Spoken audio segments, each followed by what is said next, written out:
how an officer attend to a prisoner, this is the way how you would attend to you. Okay. Because if you hush at me, I gonna hush at you. Because nobody can get far in there. Prisoner Roy Jacobs took the stand on Wednesday as the Camp Street Prison Commission of Inquiry entered yet another day, sharing his version of events that led to the demise of 17 inmates during cross-examination. From attorney Selwyn Peters, the name most often mentioned was that of Deputy Director of Prisons Gladwin Samuels. Attorney Dexter Todd, speaking with Nightly News afterwards, expressed the view that Jacobs was very stern and consistent with responses on the rigorous cross-examination. From where he saw the events unfolding, the instruction was passed by Mr. Samuels to one, close the door, and that the door was subsequently closed. He saw smoke coming out of the Capital A building, and that was just before the door was closed. And he accounts that what may have gotten the fire out of control would have been because of the two canisters, or the canisters of tear smoke that were released into the cell.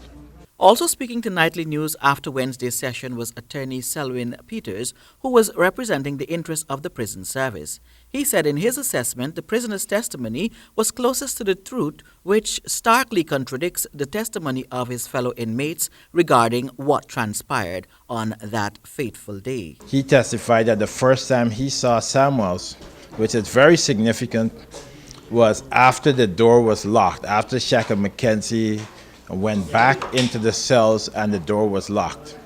And that's significant for a number of reasons, the first of which is that after the door was locked when Shaka McKenzie went in, that door was never opened again.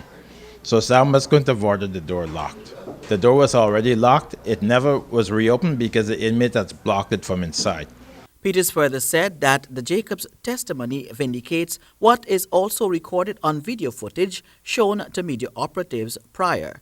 He also bemoaned the posture and demeanor of the witness during cross-examination. Meanwhile, the Camp Street prison inmate, a murder accused who has been in jail for close to 5 years, also testified that daily publications of two of Guyana's largest newspapers, the Kaicho News and Stabroek News, are banned from the prison for as long as he can remember.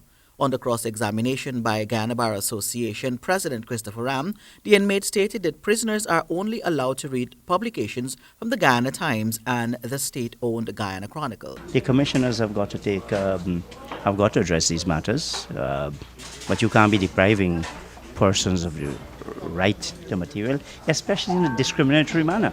If you were to say no newspapers, that would be bad enough. But to say, oh, you can only have Chronicle and you can only have Guyana Times, but you can't have the Kaicho News, it defies logic. Mondale Smith, HGP Nightly News.